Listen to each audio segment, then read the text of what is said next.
Bom dia, mulheres preciosas, mulheres queridas, amadas, abençoadas, guerreiras. Estamos agora com a segunda parte da nossa live, continuar aquele grande testemunho e finalmente chegar na parte, cheguei em Portugal. E agora? Vamos lá, queridas, mande para as suas amigas, convide as mulheres para participar da nossa live. Vamos lá, amada. Convide o máximo de mulheres que você puder, que o testemunho hoje está super abençoado e vai nos abençoar muito, muito. Então, vamos lá, participem, minhas amadas. Mandem para as suas amigas, mandem, mulheres amadas e preciosas, compartilhem, vamos lá, vamos compartilhar, vamos chamar as nossas queridas e abençoadas amigas, que todos sejam abençoados com esta palavra maravilhosa que a Gabriela vai trazer lá. Ela está lá em Portugal e vai compartilhar conosco a sua chegada em Portugal, e isso vai nos fortalecer e muito com a palavra. Estou mandando aqui para as amigas, para as minhas amigas. Mas amigas, mande você também para suas amigas. Ok? Queridas mulheres, amadas e abençoadas, hoje nós temos uma palavra abençoada para você, minha amiga. Oh, que bom, nós temos participação também de homens maravilhosos. Bem-vindos, homens. Bem-vindos, homens casados. Valorizem suas esposas.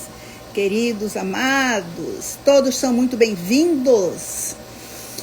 Amados, quero dizer algumas frases para você, mulher resiliente. Você, mulher que precisa ouvir esse testemunho.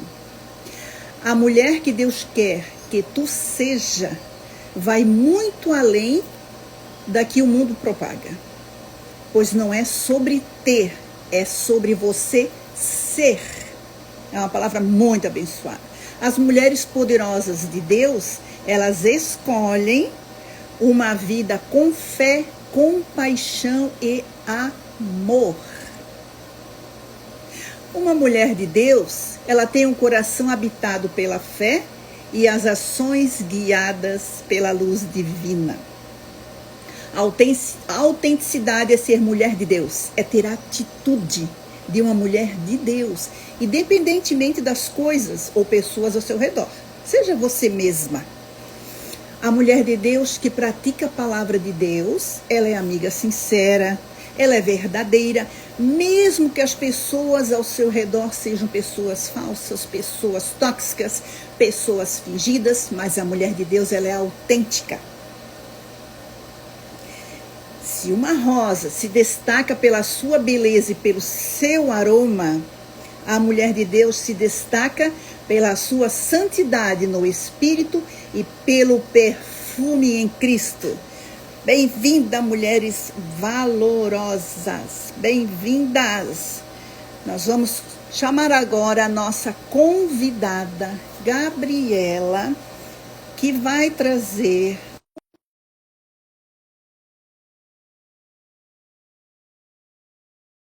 a mulher de Deus. Ela não tem passado, ela tem testemunho. E é esse testemunho que hoje nós vamos escutar a continuação da nossa live, testemunho da nossa querida, amada Gabriela. Onde você está, Gabriela? Vamos lá. Ela está entrando, mulher poderosa, não tem passado, mas tem testemunho. Bem-vinda. Glória a Deus, gostei. Bem-vinda, obrigada por aceitar esse convite novamente, para terminar, dar o seu testemunho, porque muitas mulheres foram edificadas com a palavra que você trouxe, com as suas atitudes, porque não é passado, é testemunho para edificar mulheres. Então, hoje, amada, tenho certeza que mais mulheres serão edificadas, assim como nós também fomos edificadas. Então, amada, seja muito bem-vindo, que Deus nos abençoe, que Deus nos dê sabedoria para todas as mulheres que estão aqui nos ouvindo. Tem homem também entrando. É muito bem-vindo, amado. Assim você conhece melhor a sua esposa. Como lidar com a sua esposa. Muito bem-vindo. Então, a minha amada, a professora Gabriela, ela é mestranda na área da linguística em Portugal. Ela é idealizadora do curso A Bíblia e a Língua Portuguesa. Que curso fantástico! Eu sou aluna dela e recomendo para vocês. Vocês estudam a palavra com a língua portuguesa, ou a língua portuguesa com a palavra, né? Como nós falamos, é mão de via dupla, né? É muito bom, porque ali tem aprendizado, tem aplicação, tem reflexão, tem testemunho, tem como usar a língua portuguesa, tem na parte da geografia, na parte de história, é muito rico. Não percam esse curso. Deus abençoe-nos, que vai ser, eu tenho certeza, uma live edificadora. Agora é contigo, amada. Me conta como foi você chegar em Portugal. Cheguei em Portugal, e agora? O que acontece? Vamos lá, amada. Bom dia aí para quem está no Brasil e boa tarde para quem está aqui em Portugal. E bom dia é geral, né, Suzana? Bom dia para tudo. Pode ser de manhã, de tarde, de noite, de madrugada. Bom dia serve para tudo, para o dia, né? Bom, é muito bom mais uma vez estar aqui com você, Suzana, que você sabe, né, da minha admiração, de como eu agradeço a Deus por Deus estar sempre mandando as amigas de Deus para fazerem parte da minha vida, e indico a vocês, sejam homens, sejam mulheres, façam essa oração, peçam a Deus os amigos de Deus para serem seus companheiros de jornada cristã. Bom, chegando aqui em Portugal, nós fomos para Lisboa, ficamos 7 dias em Lisboa, eu, meu esposo, minhas 3 filhas e minha sogra. Tínhamos 7 dias para organizar as coisas, porque nós já tínhamos alugado a casa lá, estando ainda no Brasil, nós já tínhamos conseguido alugar o apartamento aqui. Tinha uma pessoa que já tinha trabalhado como músico com o Léo um tempo atrás, com meu esposo, e ele ajudou a gente a procurar essa morada, né?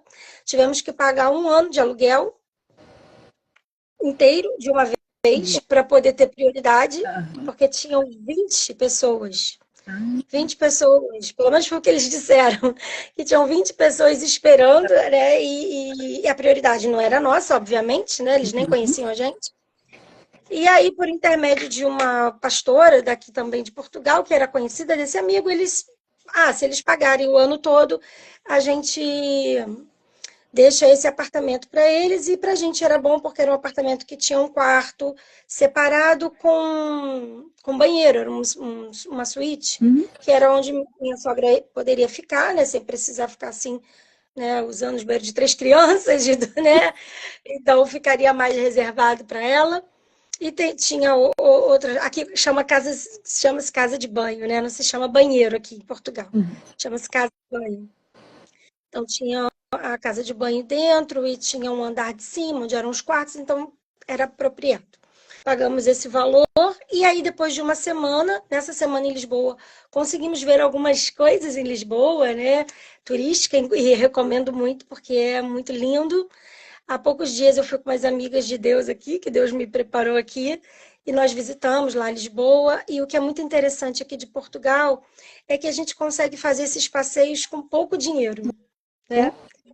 Você está dentro de Portugal, você consegue visitar outras cidades não, é como se fossem outros estados, né? Porque aqui chama-se distrito. Nós conseguimos visitar outros distritos com pouco dinheiro. Você consegue pagar uma passagem um valor muito baixo, né? Uhum. E você consegue visitar outros estados. São umas vantagens que a gente tem de morar em Portugal, de morar na Europa, né? Eu estou falando de Portugal porque é onde eu conheço, né? Não vou falar de outros países, mas, em modo geral, eu sei que aqui na Europa a gente tem muito essa facilidade. Então, a partir disso, a gente, depois de 7 dias, fomos para o nosso apartamento e aí começa realmente, né, a nossa vida aqui. Uhum.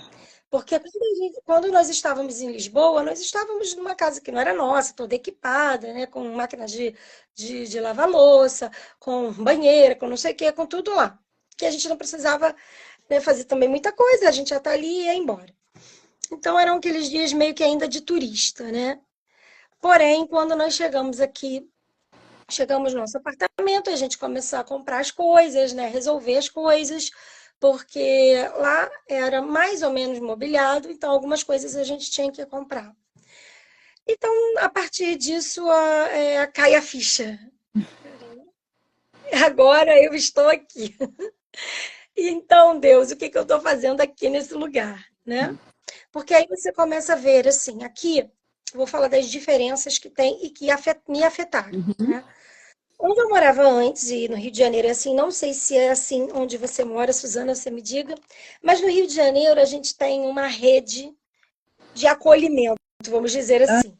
Você liga para a farmácia, chega na sua casa. Você liga para a pizzaria, chega na sua casa. Você liga até para a padaria, o pão chega na sua casa. Passa o padeiro, passa o doceiro, passa o fruteiro. Era assim. Então, eu morava num bairro antes de eu vir para Portugal, como eu disse na live anterior, né? Você que não assistiu, a live anterior está aí no Instagram da Suzana.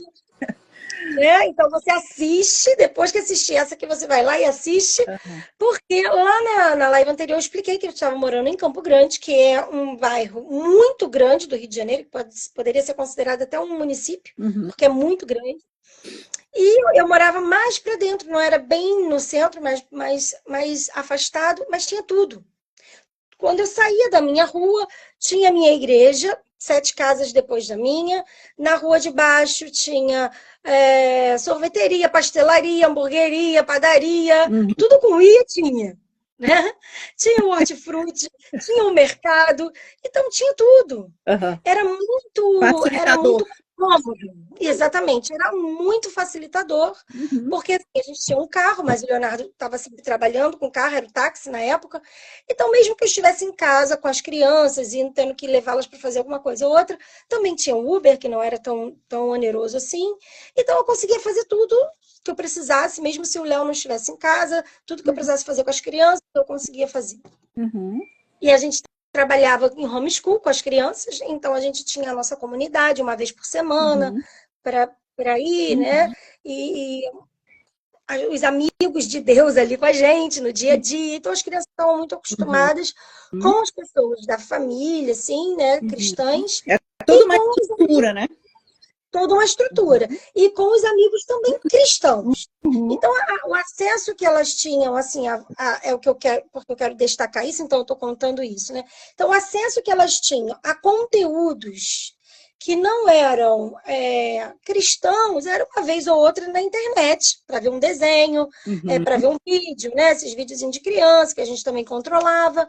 Mas, assim, tudo muito dosado, tudo muito, assim, normal, vamos dizer assim, para uma família cristã que está acostumada, minha sogra é cristã, meus pais são cristãos, minhas irmãs, enfim, as pessoas que estavam ao redor delas, né? Ao chegarmos aqui, a Isabela tinha 4 anos, a Beatriz tinha 6, e a Ana tinha acabado de fazer 9 anos. Então, logicamente, nós fomos procurar as escolas, porque elas precisavam estudar, lógico, né? Mas aqui ninguém fica sem estudar, não pode ficar sem estudar. Então, mesmo que você seja turista, se você está aqui no período que a criança está no período de escola, né? Vou ficar 6 meses, ela tem que estudar. A não ser que você tenha alguma comprovação que você faz o homeschool, aí você vai ter que entrar com documento, com as coisas e tudo. Se você estiver com uma criança aqui e eles descobrem que a criança não está estudando, isso é algo grave. Nossa. Entendeu?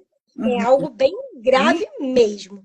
todas as crianças têm que estudar assim, tem o homeschool que eles aceitam aqui, mas é toda uma regra de documentação, de acompanhamento, enfim.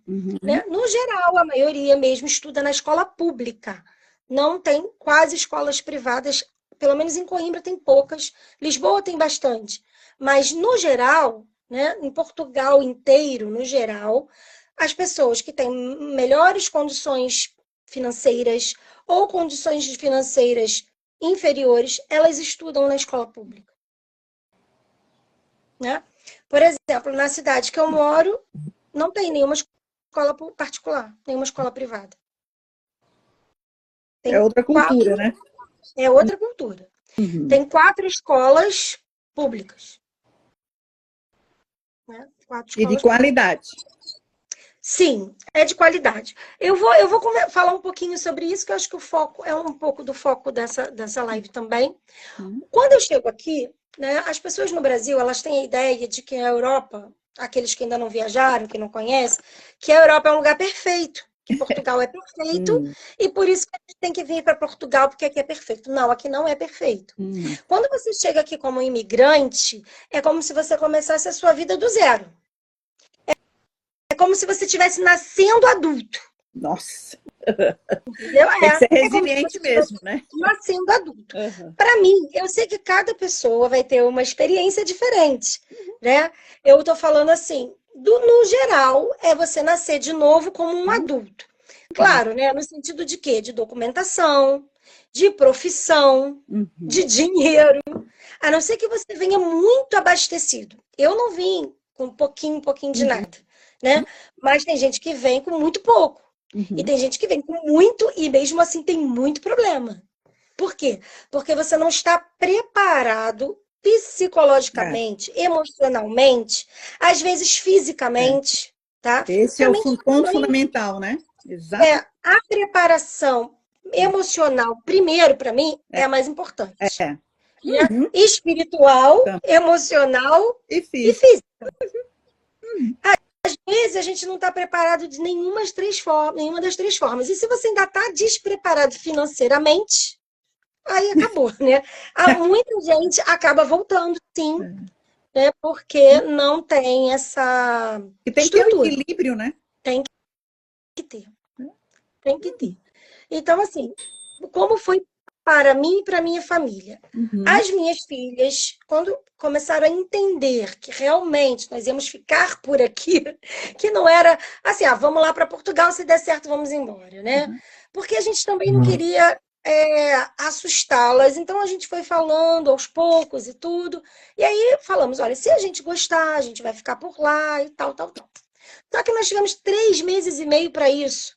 Então, imagina, uma pessoa que está se preparando 1 ano, 2 anos, 3 anos para se mudar para um outro país, ela vai se inteirando da cultura, ela vai estudando sobre aquilo. Tem gente que vai lá, visita, volta, reconhece o lugar, faz reconhecimento do lugar. Nós não sabemos nada disso. A única coisa que a gente sabia é uma coisinha ou outra de Portugal, que Portugal é aquele que colonizou o Brasil, enfim. Né? Eu nunca tive nem interesse, não sei nem porquê. Depois eu até fiquei me questionando, meu Deus, por que eu nunca me interessei em saber de Portugal? Então, esse período inicial, pelo menos uns 6 meses, foram bem difíceis. Primeiro... Deixa eu te perguntar só uma coisinha antes que continue, amada. Como é que foi a reação das tuas crianças quando tu disseste para elas, vamos para Portugal? Eu sei que são crianças, mas o que será que passou na cabecinha delas? Conseguisse fazer a leitura? Então, a princípio, elas ficaram animadas. Animadas porque, vamos viajar, vamos, né? Coisa de criança. Coisa de criança, até porque não foi muito tempo. Então, assim, era aquela coisa. A gente vai para Portugal, se der tudo certo, a gente vai ficar um tempo por lá, mas a gente vai conhecer coisas, não sei o quê. Porque a gente também não tinha como dizer para elas assim, olha, a gente vai morar para sempre em Portugal, ou a gente vai... Não, porque a gente também não sabia o que ia acontecer. Porque nós viemos como turistas. Nós entramos em Portugal como turistas, e aqui em Portugal, se realmente fosse... ok... Né? Claro, nós viemos pensando em ficar mesmo, mas poderia acontecer alguma coisa e a gente tem que voltar. Sim. Uhum. Então, quando nós chegamos aqui e que vimos que já conseguimos fazer a manifestação de interesse, que não existe nesse momento mais esse documento. Então, quem vem para Portugal agora como turista tem que voltar para o Brasil. Não tem mais. Não pode ficar mais. Agora, para você entrar, você tem que fazer um visto. Isso é interessante para quem tem interesse, né, de vir para Portugal. Ou você faz um visto de estudante, ou você faz um visto de trabalho, ou você faz um visto de procura de trabalho, ou você faz um visto em relação à empresa, para ser um empreendedor, um empresário aqui. Você pode fazer um visto também que eles chamam, que chama-se nômade digital, né? Eu sei que já existe esse também. Então, assim, você tem que vir com algum visto específico se você quiser morar aqui. E é claro que vindo com visto específico é melhor, obviamente. Porque você já tem uma marcação no órgão, que é a AIMA, para você já fazer o quê? A sua documentação para solicitar um título de residência, ainda que seja temporário. No meu caso, eu podia ter vindo com visto de estudante. Só que antes mesmo de eu passar na prova, o Leonardo já tinha comprado a passagem para junho. Então não daria tempo. Então eu entrei, assim como todos eles, como turista. E aqui eu entrei com um pedido de título de residência como estudante, para mim. E nesse meio tempo surgiu, né, a oportunidade. Aí o Leonardo fez a manifestação de interesse, minha sogra também, e as crianças não. Né? As crianças não, porque não tinha a ver com isso. As crianças iam ser agrupadas em mim mais para frente. É o que está acontecendo agora. Para você, 2 anos depois. Né? Então, assim, é todo um processo que você tem que ter. Eu, por exemplo, eu tenho sorte, graças a Deus, o meu marido é a pessoa da documentação, o meu marido é a pessoa da pesquisa. Ele pesquisa as passagens, ele pesquisa. Eu não sei de nada disso. Ele só vai me mostrando, ele vai me falando, eu amém, glória a Deus. Deixa eu aqui com as minhas crianças, cuidando das minhas fraldas, cuidando das minhas comidas, comendo das minhas coisas. E ele vai fazendo isso tudo, porque ele tem esse dom. Ele é administrador, entendeu? Ele é um administrador nato. É o Leonardo. Entendeu? A minha parte é de cuidar das humanas, entendeu? Estudar, pesquisar, mas tudo voltado mais para uma outra área, que é diferente da dele. Então, assim, ele pesquisou todos os documentos que a gente precisava. Então, aqui a gente não tem um CPF, a gente tem um NIF. NIF? Chama-se NIF. NIF, N-I-F. Tá dando eco? Tá travando? Eco. Tá dando eco? Pra mim tá dando. Deixa eu ver aqui, abaixei um pouquinho. Pra mim. Então tá. Tá. Oi? Continue. Não, agora tá bom. Então, o NIF aqui é o CPF. Então, quando nós viemos para cá, lá no Brasil, uma pessoa aqui, que aqui tem isso, assessorias, né? Aqui em todo o país tem isso.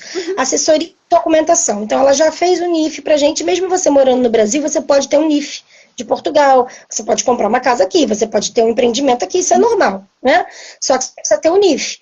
Então, ela já tinha feito o NIF pra gente, isso já adianta bastante coisas, e depois chega aqui, você tem que fazer o NIS, e você tem que passar a ser o quê? Um ser humano de Portugal, que vive em Portugal, né? Assim como tem identidade no Brasil, CPF no Brasil, você tem que se inscrever no SUS, se você quiser usar a saúde pública, né? Aqui, a saúde, ela é bem assim, não está tão precária ainda como no Brasil em algumas situações, mas também não está tão boa assim, né? Porque são muitos imigrantes, são muitas pessoas, não são só os brasileiros que vêm para cá, são indianos, são paquistaneses, tem muito paquistanês aqui, são venezuelanos, é muita gente. É tanto da Europa quanto da América toda, Então, assim, eu percebo que, de certa forma, não está dando conta, sabe? Ontem mesmo nós fomos levar a Isabela para tomar uma vacina, chegamos lá, o posto que eles enviaram para gente, que era para ir, estava fechado, por falta de manutenção, por salubridade, enfim. Uma cidade mais simplesinha mesmo, dava para perceber, né? Porque aqui não tem assim, uma favela, não tem. Mas tem cidades mais simples, que as pessoas são mais, têm menos recursos financeiros, entendeu? Logo, a contribuição provavelmente é menor e logo o investimento é menor. E também tem os investimentos por fora, que isso tem em todos os países. Né? As propinas, as corrupções, não é só no Brasil. Aqui também tem, só que talvez em menor escala, talvez o povo chegue mais junto, né? Seja mais ativo em relação a isso, não sei, não tenho ainda muito conhecimento da política daqui, porque ainda acompanho muito a política do Brasil. Mas algumas coisas daqui eu já percebo como funciona. Então, assim, a parte emocional para mim, Gabriela, e para as minhas 3 filhas, foi o que mais pesou. Porque nos exatamente 3 primeiros meses, elas choravam às vezes, elas falavam... A Isabela falava, eu quero voltar para o meu planeta. Ela tinha 4 anos. Eu, não, filha, não é planeta, é país. O planeta é o mesmo. É Brasil e Portugal, são países. Eu quero voltar para o meu planeta, eu quero ver minha vovó, que era minha mãe, no caso, né? Meu vovô, não sei o quê, minhas tias, né? Era muito mais isso, essa questão da família, né? E eu acho que eles sentiam falta também do lugar, né, da casa que tinha, das pessoas, da rua, da igreja, e de tudo no geral. Elas não expressavam exatamente isso.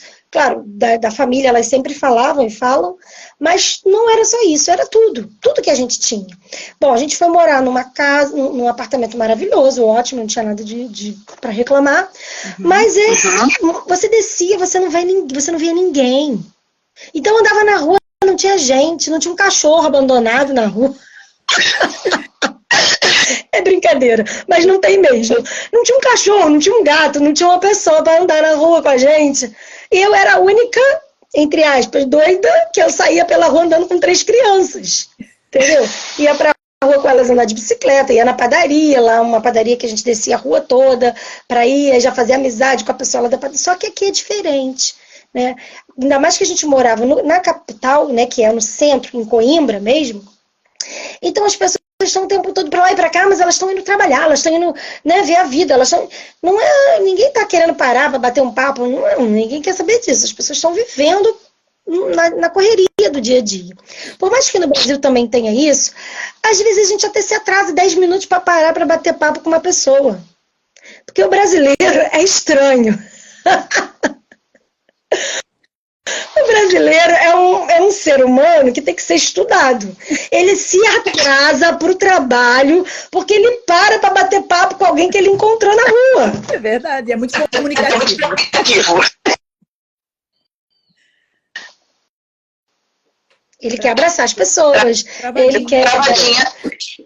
Não é tudo, não estou falando que todos os brasileiros são assim, mas no geral nós temos essa abertura. E eu não estou dizendo que aqui as pessoas sejam antipáticas, que elas sejam grosseiras ou que elas não sejam educadas. Não é isso. Isso não é verdade. Tem um ou outro, assim como tem um ou outro brasileiro que também é assim. Né? O que eles têm aqui de diferente é que eu acho que eles são um pouco mais diretos para falar as coisas. Né? Não fica fazendo muito rodeio, que é igual acho que a gente rodeia um pouco às vezes para falar uma coisa e para pedir alguma coisa. Eu acho que eles são mais diretos. Mas no geral eles são educados, solícitos. Eu pelo menos não tenho muito do que reclamar. Às vezes você vai encontrar no serviço público isso, um pouco dessa grosseria que também tem no Brasil. Por quê?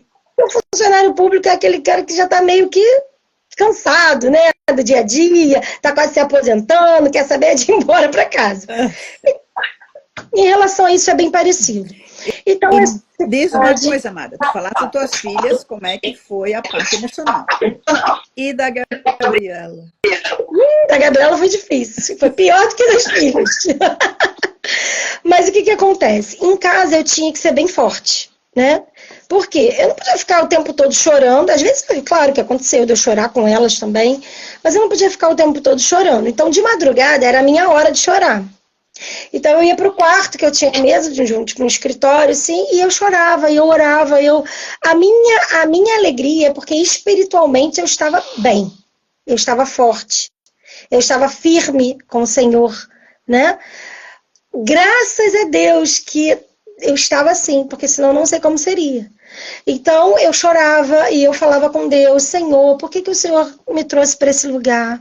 Aí as minhas filhas começaram a estudar, foi em setembro, e elas começaram a vir com várias novidades, assim, ô mãe, o que quer dizer a palavra tal?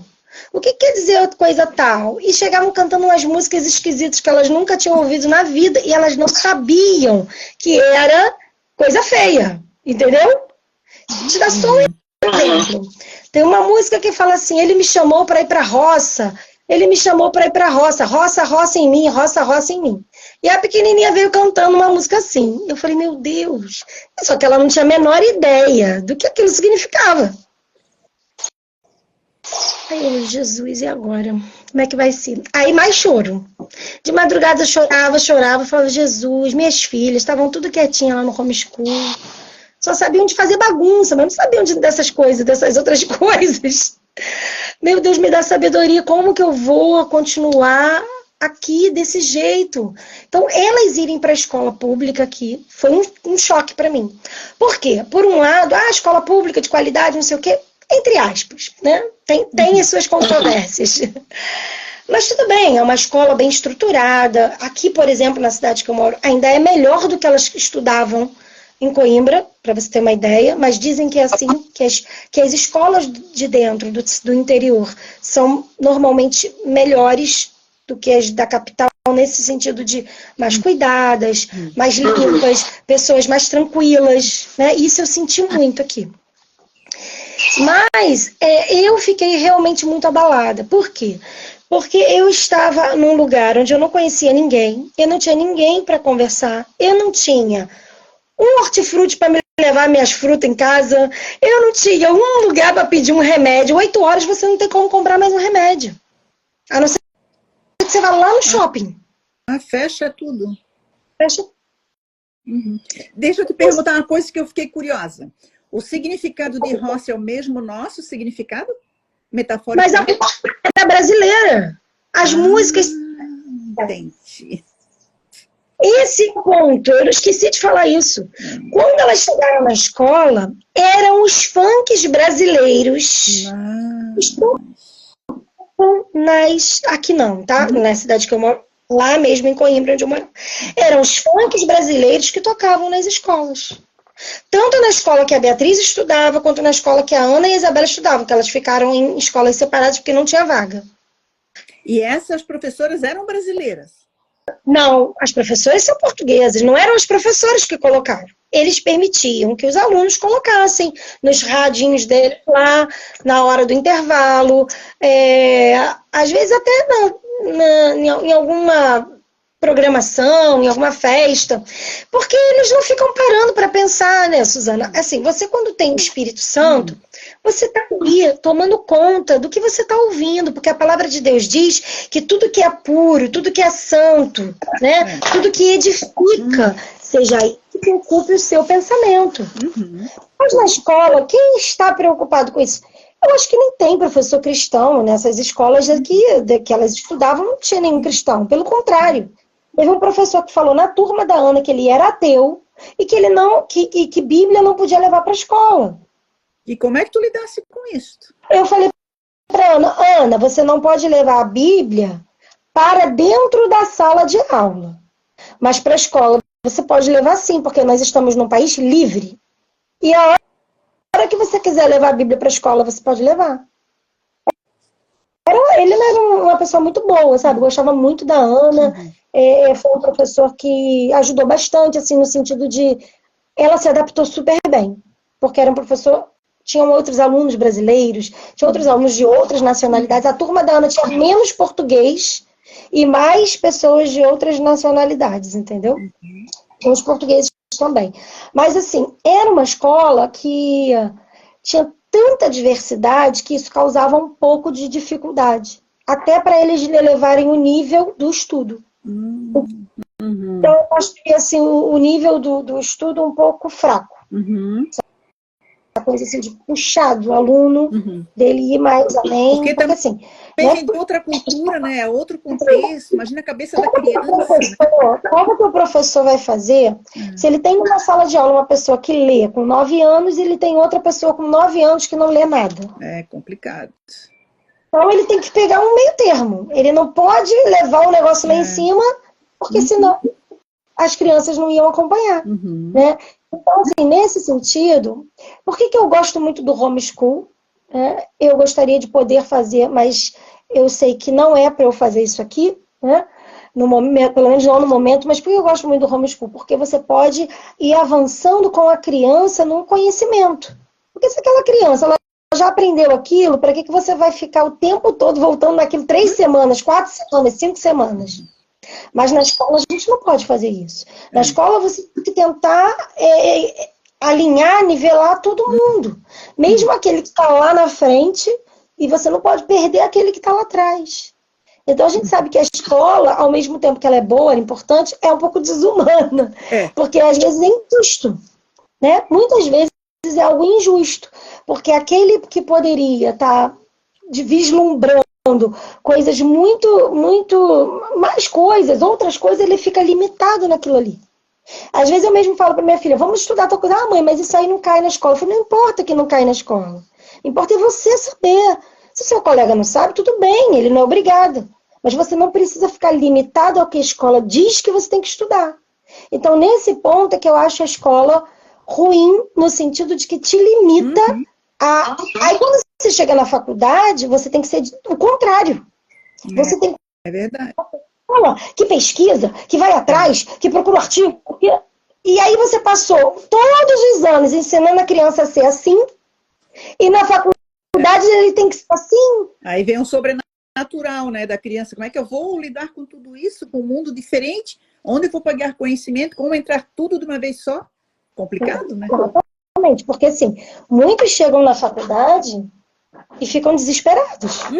E não conseguem dar conta. E aí acaba indo para quê? Para droga, para bebida. Porque entra mesmo uma depressão e é uma. Você sabe disso, né? É uma pressão muito grande. Não só da faculdade, não só dos professores, como muitas vezes da família. Porque pagou o vestibular, verdade. pagou na faculdade, ou porque você tem que ser igual ao seu pai, que você tem que ser igual ao seu mãe. Então, assim, é complexo. Então, assim, com relação à escola em Portugal, eu não posso dizer de todas, eu posso dizer das que eu tive acesso. E foram essas, em Coimbra, que, assim, é um nível, eu não vi tanta diferença, assim, em relação ao estudo no Brasil, de modo geral, né, como professora. Eu acho que a mentalidade é a mesma, é livro, é fazer trabalho, é aprender o que está ali, e o que você fez na prova é o que vale. A mentalidade, para mim, continua a mesma, não tem muita novidade, entendeu? Porém, tem a questão aqui, que a criança estuda de 9 às 5h30, de 9 às 3 ou de 9 às 5h30, então o pai tem uma liberdade, e a mãe, de poder trabalhar com a mente mais tranquila, porque todas as escolas são assim. Agora, por outro lado, o pai e a mãe que não gostaria que o filho ficasse o dia todo na escola, não tem outra opção. Porque mais cedo que o filho sai é 3 horas da tarde. Não sai. É isso, né? É isso. E depois das 3, tem as chamadas AECs, que são matérias além do currículo que a criança fica. Educação física, música, às vezes é inglês para a turma que não tem inglês, que é primeiro ano, não tem inglês ainda na aula da parte da manhã até as 3, faz na parte da tarde. E o inglês eles levam a sério mesmo para essas crianças pequenininhas, de 6 anos, 7, 8, 9, 10, já é um inglês que leva a sério mesmo. Não é um inglesinho assim, não, vale a nota mesmo, tem que estudar, entendeu? Não é só para a criança ter um acesso. Já no Brasil, nas escolas públicas não tem. Que eu me lembro. Deixa eu te perguntar, olha só que interessante, desculpa te interromper. Audi Dileide, que ela escreveu ali, a minha filha, né, sofre por pressão para acompanhar a nota. Tu, como professora, o que tu acha, o que tu dirias para ela? O que ela pode fazer em relação a isso? Então, inclusive, eu conheço a Audi Leite. O que acontece? acontece? Infelizmente, aqui é muito, muito, muito taxativo. Não tem muito esse negócio, não. Outro dia eu fui na escola, eu vou contar a minha experiência. A minha filha tem 9 anos. De manhã, de noite, antes de dormir, ela não queria ir para a escola no dia seguinte. Por que você não foi para a escola? Ah, porque eu não fiz o trabalho de casa. Ela não fez o trabalho de casa por quê? 5h30 ela saiu da escola. Fomos resolver um monte de coisa. Tava tarde, ela já passou o dia inteiro estudando, né? Aí eu falei, Bia, você não vai fazer o trabalho de casa hoje. Amanhã, quando chegar da escola, você faz. Porque o trabalho de casa é uma complementação. É para você aprender. Você já passa o dia inteiro na escola. Eu não vou para a escola, eu não vou para a escola, não vou. Mas por que você não vai para a escola? Não, sem trabalho de casa eu não posso ir. Mas por quê? Ah, porque a professora chama minha atenção na frente dos outros e vai dizer que eu sou irresponsável. Nossa. Vai dizer que eu sou irresponsável porque eu não fiz o trabalho. E ela chorando, com a lágrima caindo. Olha só, parou. Eu sou professora e não admito isso. Um aluno que trabalho de casa, 1 dia, 2 dias, 3 dias, acontece. A gente vai, anota e manda para o pai. Eu não tenho que acompanhar o aluno na sala. Aí eu fui na escola de manhã com ela e falei, olha só, professora, pedi para chamar a professora. Não é comum isso, mas ela veio. Antes de começar a aula, olha, a Bia não queria vir para a escola, porque ela disse que a senhora chamou ela de irresponsável na frente de todos os alunos. E eu não fico isso no sentido de que minha filha não é irresponsável. Porque se ela fosse, eu ia ser a primeira a brigar com ela. Só que a gente trabalha, a gente vai passear, a gente tem que resolver problemas. E a criança já passa o dia inteiro dentro da escola. Mas eu falei de boa, assim, né, conversando numa boa. A professora não gostou. E ela falou bem brava comigo. E ela fulminou a Bia. Olhou pra cara da Bia, eu te chamei de responsável? Aí eu olhando pra cara da Bia. Porque assim, a gente é cristão, mas a gente não pode ser assim, muito abobalhado. Entendeu? Você não pode tratar mal, você não pode ser mal educado. Mas pode também deixar o seu filho largado. Largar o seu filho. E aí, você sabe o poder, você é professora, sabe o poder que um professor tem na vida de um aluno. Um poder de afundar e um poder de levantar. Exato. E em casa, eu trabalho muito isso com elas. Vocês não são quem as pessoas dizem. E vocês não são a nota que vocês tiram.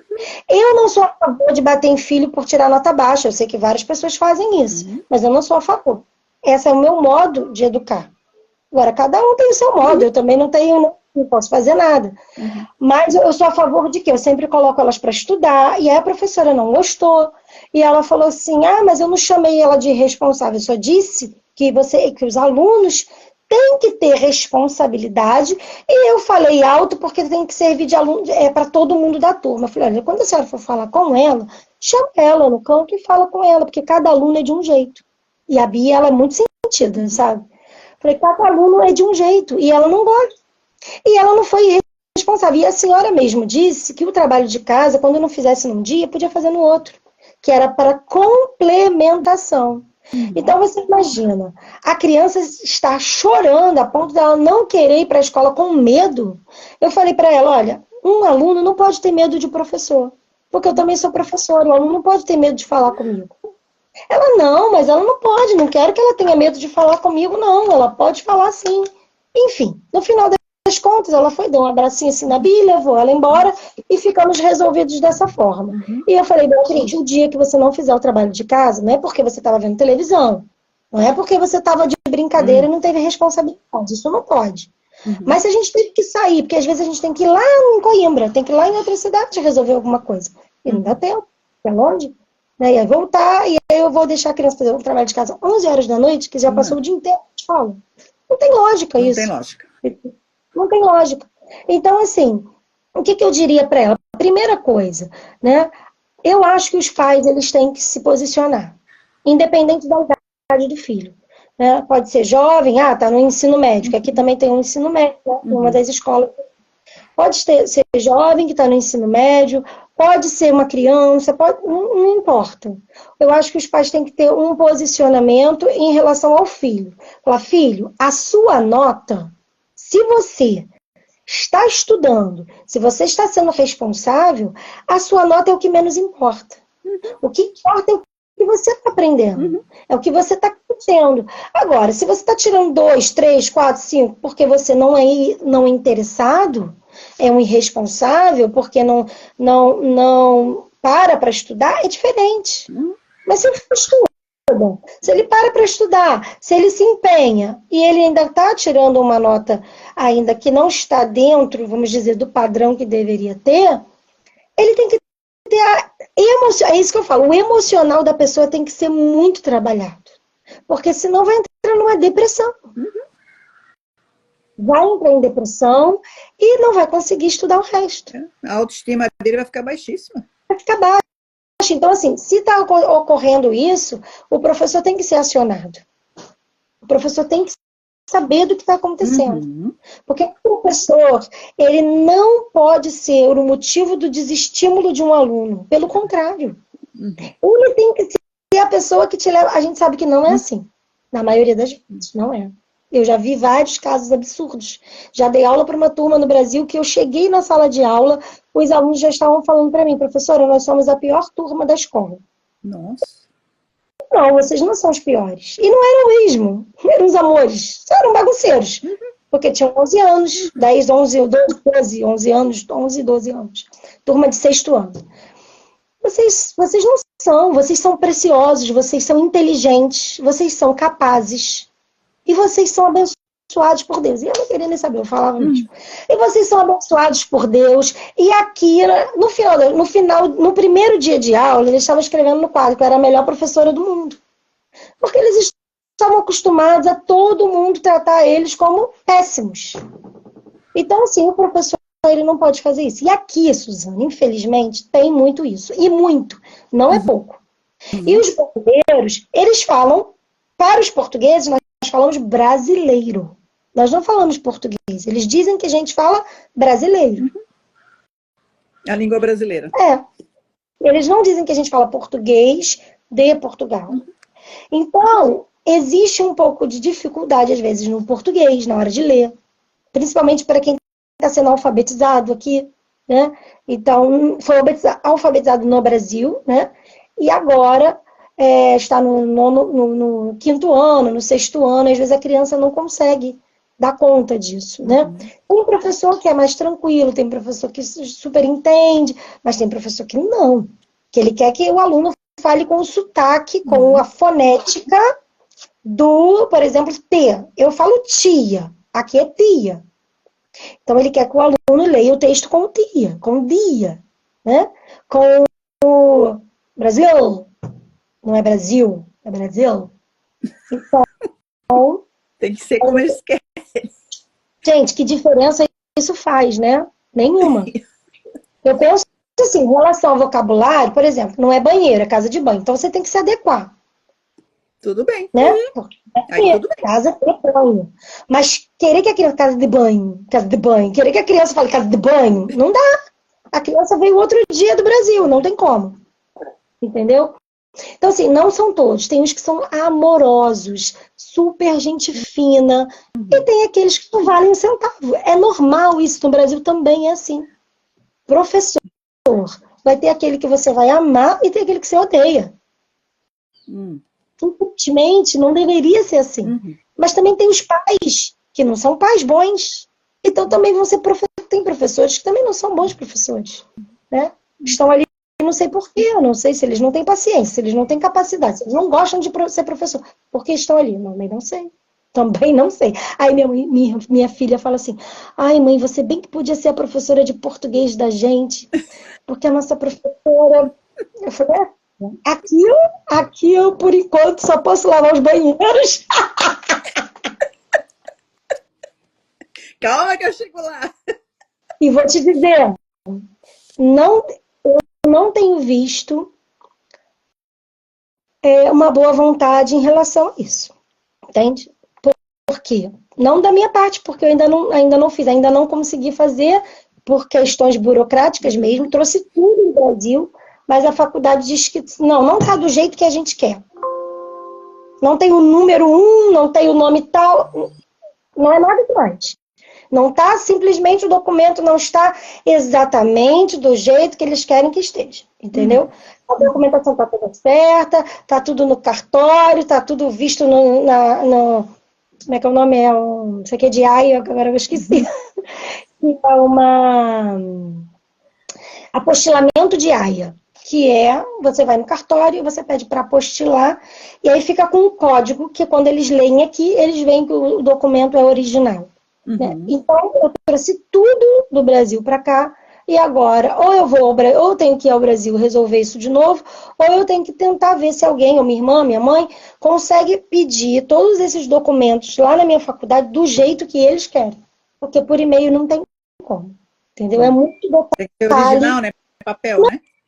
Não, eu trouxe tudo. Mas eles não querem da forma que tá. Eles querem que tenha detalhe. Exatamente. Só que quando você lê no site, ninguém põe modelo nenhum. Entendeu? Declaração de tal coisa, programação de tal coisa, mas não tem modelo. Quero tudo padronizado. Mas eles não colocam isso no site. Quando você começa a enviar para a faculdade, eles começam a retornar os e-mails dizendo, não, isso não é assim, é assim. Isso não é assim, é assim. Eu falei, mas pai, por que não põe no site? Então, assim, nada é fácil. Nada é fácil. Então, quando eu cheguei aqui, me disseram, olha, você não pode dar aula aqui porque você fala brasileiro. Aí eu falei, não é possível. Pesquisei, até que cheguei à fonte e vi que não era bem isso. Porque na época que eu vim, hoje em dia tem um monte de vídeo, mas quando eu vim eu não achava nenhum vídeo falando sobre isso. Não achava. Então, porque assim, eu achava muito de matemática, mas de português eu não achava. Então assim, matemática, eu pensava, matemática é tranquilo, mas português, eu vou dar aula de português do Brasil? Não sei se pode, se não pode. E até na minha faculdade disseram que não podia. Só que eu descobri que pode sim. Então, se você é formado em letras, quiser vir para Portugal, antes de que você fala comigo para eu te dizer como são os documentos que você tem que trazer para você trazer certo. Porque o grande problema é esse. Não é questão do documento, é o molde do jeito que eles querem. Amada, então assim, para nós encerrarmos essa parte 2, que eu tenho um compromisso agora, meio-dia, tá tão gostoso, né? Estamos fora. Mas nós vamos continuar ainda, né? Tem muita coisa para tu falares ainda, os testemunhos, do momento com Deus, tudo que aconteceu. Então, hoje foi mais parte das crianças, da escola, adaptação, né? Os professores, o conhecimento, da papelada, como é, como não é. Né? Então, nós vamos fazer a parte 3, para ver se a gente consegue, porque é muita coisa, né? Em 2 anos vivesse muita coisa. Muita coisa, que dá um livro, tem que fazer um livro. Aliás, um capítulo que eu escrevi para um livro, que vai sair agora em dezembro, mas eu vou pegar o capítulo e vou transformar num livro, Suzana. Um livro mesmo, inteiro. Então, amada, diz uma frase, coisa aí para as mulheres que estão pensando em ir para Portugal, especificamente, porque é onde tu estás vivendo esse momento, né? Qual é a frase que elas poderiam carregar no coração delas para procurar uma atividade, uma profissão, dar aula, ou visitar Portugal, alguma dica na área psicológica, digamos assim, ou na área espiritual? Porque nós vamos falar ainda da área espiritual, falta, né? Eu poderia dizer. Sim, isso é muito importante, porque essa área espiritual é que me ajudou a superar a parte emocional.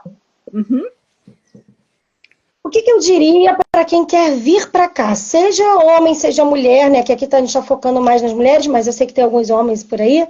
Seja homem, seja mulher. Eu indicaria que você se preparasse com um tempo maior de antecedência. Se você puder. Então, se você... eu penso em ir para... Coloque uma meta. Daqui a um ano, e já comece a se preparar. Comece a se preparar como? Orando por isso, lendo sobre as profissões, lendo sobre o empreendedorismo aqui, que é muito forte nos imigrantes, nos brasileiros principalmente. Vir para empreender é muito melhor se você já vier preparado, porque dá certo. Empreendimento aqui, você ser empreendedor é bom. E eu diria para você se fortalecer emocionalmente. Já pensando que, olha, lá eu não vou ter algumas coisas que eu tenho aqui. Eu não vou ter algumas pessoas que eu tenho aqui. Eu não vou ter o suporte emocional que eu vou ter aqui. E aí você vai trabalhando isso na sua mente. Entrando em contato com pessoas que já moram aqui para saber as experiências. Tem uma menina que está sempre conversando comigo no WhatsApp, que indicaram ela para mim, né? Que uma amiga minha indicou ela para mim, e de vez em quando ela me manda umas perguntas. É isso. É você, e ela está se preparando, acho que 1 ano já. E vem ano que vem, tá? Então, nosso próximo encontro vai ser na área psicológica e espiritual. Né?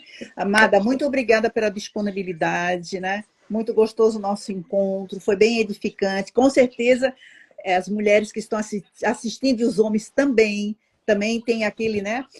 Foram edificados e a vontade de conhecer mais, de saber como funciona, o que eu devo fazer, o que eu não devo fazer, né? Então, nós teremos o nosso próximo encontro e, conforme for, a gente finda ou não, porque é muita coisa, muita novidade, muito testemunho. Obrigada, querida, pela disponibilidade de abrir a tua agenda, de estar aqui conosco. Agradeço. Eu que agradeço, ela poder compartilhar dessas experiências que na verdade são minhas, mas que muitas pessoas, não são só minhas, porque eu conheço muitas pessoas que passam por situações muito parecidas, algumas mais difíceis, outras menos difíceis, mas o mundo do imigrante é muito parecido, né? Então, eu estou aqui à disposição. E por incrível que pareça, Suzana, só para finalizar, eu tinha um desejo no meu coração muito grande de fazer umas palestras para imigrantes. Né? Não sabe, surge isso, né? Essa oportunidade aqui, não sei como seria ainda, mas tem isso no meu coração, para assim, dar força, botar para cima, ser um conforto, ser uma força para as pessoas não ficarem achando que para sempre elas vão ser imigrante com esse estigma de que você é inferior ou de que você é menos. Isso não é verdade. É verdade. É verdade mesmo. Então tá bom, minha amada. Obrigada. Obrigada a vocês participarem também. Todos participaram. Até a próxima. Assistam e mande, compartilhe com seus amigos e seus amigos. Tchau, tchau. Beijinho. Até a próxima.